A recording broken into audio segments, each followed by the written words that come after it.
Next up, I'm going to stay up here. Next up, we have somebody I'm very excited to speak to because I have never interviewed on stage or maybe even privately, which is insane given how much I write about his firm. We have Robert Smith, who is the founder, chairman, and CEO of Vista Equity Partners. Robert. Oh, yeah. Oh, hey. Back talking to the governor. Good to see you. Good to see you, sir. How are you? Good. Thank you. Terrific. So, Robert, in terms of your life with Vista, let's kind of begin at the beginning. You were a tech banker at Goldman Sachs. You decide you're going to create the first, I believe, private equity firm that is focused explicitly and specifically on software. This is 2000, right? Yeah. Private equity is very successful. They did lots of things. They could be diversified. Why did you think that was the right moment to launch that kind of firm? Because the beginning is I started my career as a chemical engineer. And it was at a time when compute was actually getting introduced into industrial environments for the first time. One of the early assignments was actually up near the governor's hometown, Buffalo, New York. And I was implementing what's called a Honeywell TDC PLC programmable. We all know this. Yeah. Okay. All right. Yeah. I'm kidding. You know this, right? Okay. Anyway. Yeah. Hey, how are y'all? And what was interesting was as I implemented that solution, this is a plant that was built in the 40s, a Goodyear tire and rubber plant built in the 40s.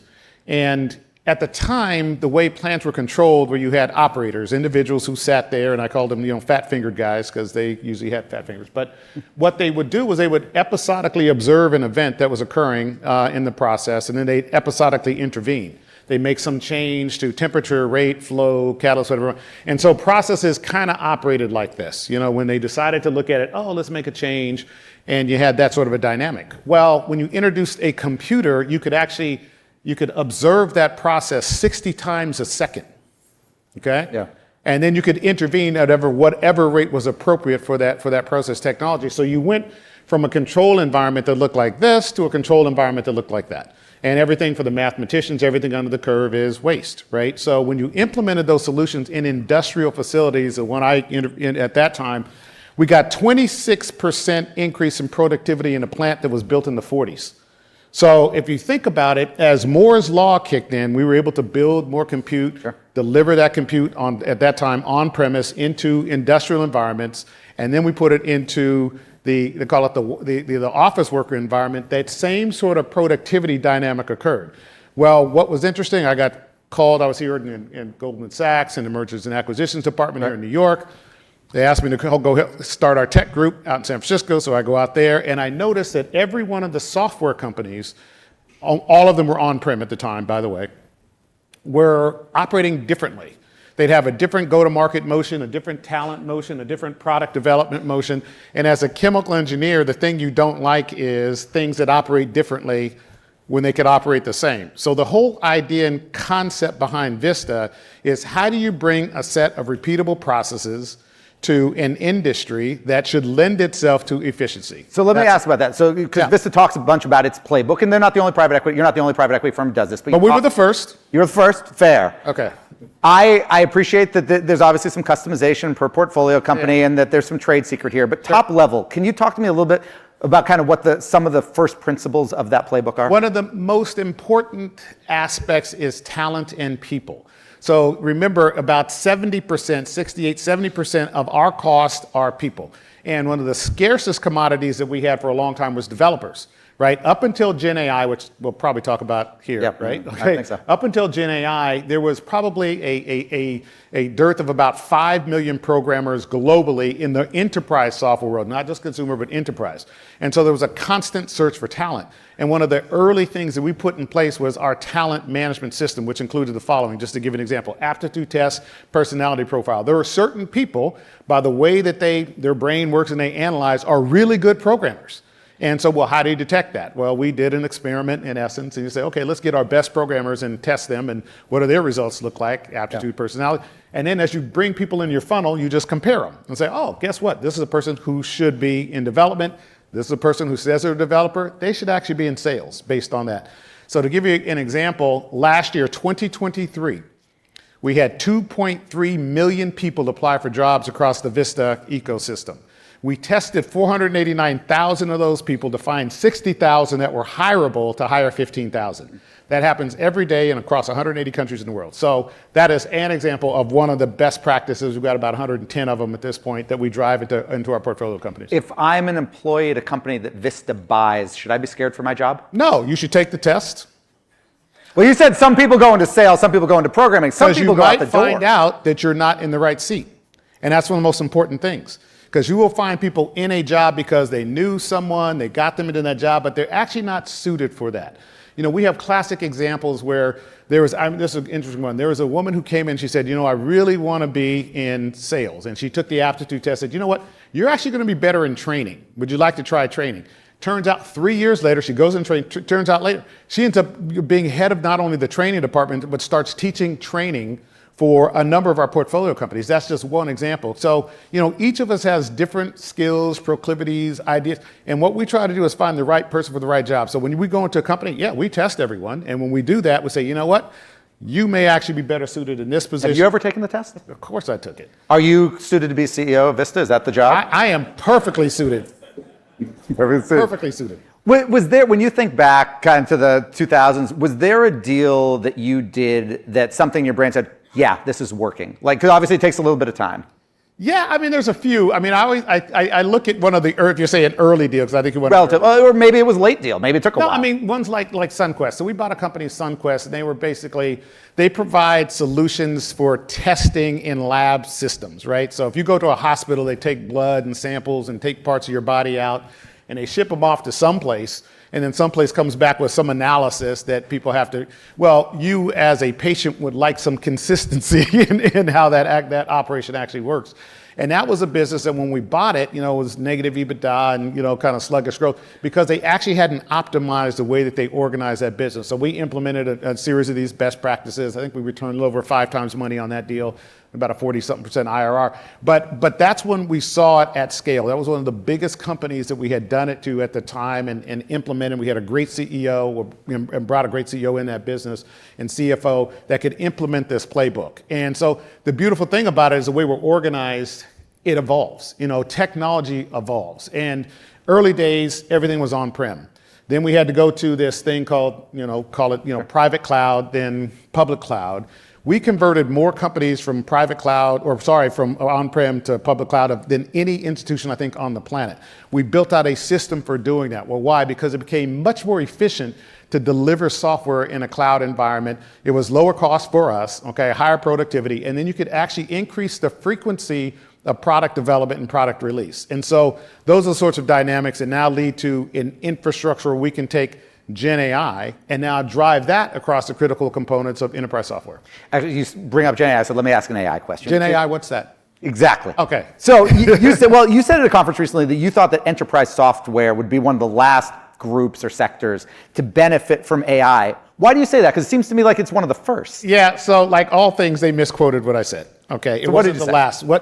There are ways in which technology actually, expresses itself in an investing environment. Okay, we get benefits from it today, but how does it get expressed in the investing environment? The first wave of almost any technological innovation happens in hardware.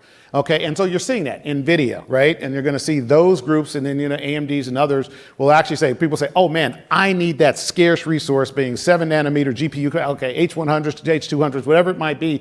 And so there's a rush for that, which pushes up, of course, the investment opportunity and, of course, the returns. The next wave are typically devices and infrastructure. In some cases, in the mobile, it was, all right, you had to actually put in connectivity devices, and you saw the Broadcoms of the world and the Ciscos of the world, or, the devices we run around in our pockets, the Apples and the Qualcomms and those sort of things. They get that next wave. But what you will notice, and every time there's a technological innovation, the final wave, not latest, but the final wave who captures more of the economic rent are the enterprise software vendors. Well, why? Because the innovation that they can bring using this next generation technology has a widespread effect to their customer base, Gen AI in particular, and I'll talk about it in a second if you get this right. It's because you're now bringing productivity curves that can actually continue to accelerate. Our average software company today, we own, I think, 86 companies today. We have 4 that we're about to close, so we'll be close to 90. But our average software company today the ROI of the products that we sell to our customers is over 600%. Now, I don't care what business you're in, it's very rare that you get 600% ROI on a product that you're selling to your customer. So for almost any business, any industry, your next best use of your next dollar is to buy more software. So you've got those tailwinds. When you Gen AI enable that software, it actually inflects even higher. I've seen some of our businesses well over 70% increase in ROI of the products that they sell to their customer base. So that's really what's happening. So even if you look at the public markets today, what you're going to see? Hardware. You're going to see, the semiconductors. You're going to see the infrastructure, where the software companies, still from a trading basis, have not started to reflect what I'll call the value that they're ultimately going to capture in selling Gen AI-enabled products. Let me ask about Gen AI or AI in general vis-a-vis private equity in terms of actual internally within the firm. Private equity generally has been viewed as this apprenticeship business. People come in relatively young, they get trained up, and eventually they take your job, generation. Yeah. Not now, eventually. Is there, I guess, A, do you feel that you're hiring fewer, call it analyst level positions now because you can automate some things that you couldn't automate even a couple of years ago? And then B, should the industry have any concern that there's going to come a point where there might not be as robust a next generation because you guys just didn't hire them? Yeah, we aren't yet seeing that effect. And, so let me unpack that. There's, for Gen AI, there's kind of three areas, and I'll show you how it impacts private equity. There's one which is going to be the product, your Gen AI enabled product. We'll talk about it in a second. There's another area which is kind of they'll call it the code development, code enabled. So for instance, now, I formed a commission. I think we're now 16 of our CEOs. It's now 2 years old, our Gen AI commission. Or council. And so 100% of our companies now are using some form of code assist or Gen AI enabled code. One of our companies has already delivered 1 million lines of code in GA. Now, have we decreased the number of programmers? Not quite yet. Why? We're using that productivity to actually develop more product and use that. And you feel that's working also inside of Vista? Well, that's the point. So today, you've got to build out what are the productive elements of Gen AI to determine where can you use it and where can you use it best. We just developed one unique system that does in process enablement for the way that we analyze contracts and contracts within each of our portfolio companies. Massive implications. And we just, finished our first beta test. I guess it was with 4 companies a month ago now. And I'm really excited about it. Now, does that change the number of jobs? Not today. At some point in time, it should enable the way that we can extract, call it economic rent, out of the ecosystems. That could be cost, could be new products, whatever it might be, across our entire ecosystem. So that's how it's going to play out. Do you use AI at all in your personal life? Yeah, of course. Just before I got here, I was Googling, AI and you, just find out what you're going to ask me. No. Did it work?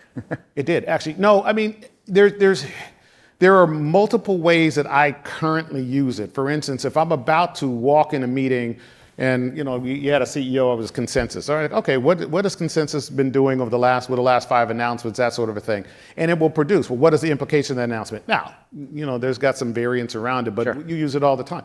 But we use it for things like if we're doing a prep now for a briefing. Okay, you have these. This is actually important. You got to have sovereignty and dominion around the data and the workflows in order for it to really be effective. And putting it into reference architecture kind of environments where you can actually use it. So let me back up because this is. Does that mean you're instructing portfolio companies to literally try to build their own LLMs depending on what they do? Not build our own LLMs. I think that's a mistake for most companies. Okay, but the utilization of them, and you and I should have that offline conversation as to what I think is going to happen in that world, and I can give you some insights as to what I see is going to happen in it. But here's the deal. Enterprise software, one of the most important things in leveraging Gen AI is you have to have sovereignty and dominion over the data and the workflows. If you don't remember anything else in this conversation, that's the most important thing to remember. Okay, why? Because if your data lives other places, you don't have dominion over it, then at some point in time, one of these young out-of-work investment bankers who no longer gets a chance to work at one of these big investment banking firms can say, hey, let me go gather data that sits in other places using some enterprising LLM solution to develop a product that I can now sell to other people, right? And if that data sits out there, then they can do that. Now, you've got to figure out the copyrights and all that sort of stuff.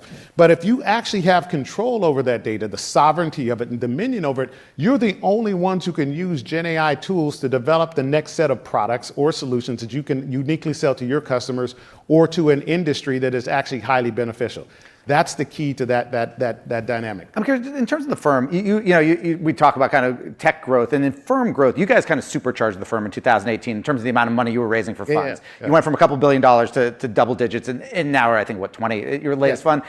What was the biggest challenge in scaling? Were you concerned? I know there was a lot of LPs who, when you were raising that next one, called me and said, yeah, the returns have been really good, but they've never done this before. We don't have a clue what the returns are going to be off of this. Yeah. I mean, so the good news is if you actually look at our progression, we started to return capital with bigger and bigger funds.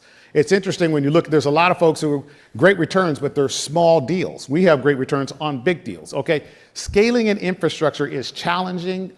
There's a great joy in that. So our whole value creation unit is designed so that we can do returns on $6 billion software companies or $30 million software companies. And it is building out, I'll call it the right size architecture and infrastructure to manage that. And but all things, proof of the pudding's in the eating. Do you think the returns off the, I guess, 2018 fund are going to end up being as good as the returns from the prior several? So you've got a 2016 vintage and a 2019 vintage that all cover that 2018, right?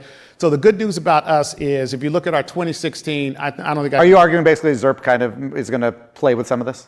Well, here's what happens. We get usually 5 years of vintage year exposure. That's why you can't say, oh, that one vintage year, right? So 5 years of vintage year exposure by fund. The peak area that I point to, highest multiples and all that, which a lot of people are dealing with, are the 2021 vintage. We only have 26% exposure over in one fund in that one vintage, not 80% or 100%.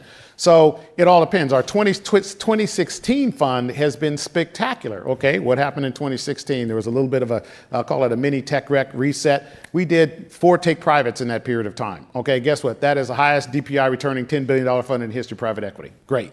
Okay, today, it sets up the same way. Well, what have we been able to do? Okay, in our last fund, we now are 50+% invested in it. We've done already 4 take privates and 2 private company acquisitions that are all basically in that reset valuation period of time. Those companies, again, are going to look that fund looks very much like what that 2016 fund looks like. So that's a dynamic we're seeing. Let's switch topics a little bit. You went viral several years ago. I think a lot of people in this room know you from Vista, but a lot of people on the street know you from what you did at Morehouse College graduation several years ago. When at the end of your commencement speech, you basically said that you were paying off student debt for all those graduates. And I went back and watched it the other day. Yeah. And it's interesting. It almost felt like you caught yourself. You said something. You said alumni over there, wherever you were pointing. Right. This is my class. And it felt like what you wanted to say was, which of you is going to pick up next year's class? Exactly. Is that what you wanted to do? Yeah, and it is not them as individuals. Look, that is a heavy lift for one individual to do. Yeah.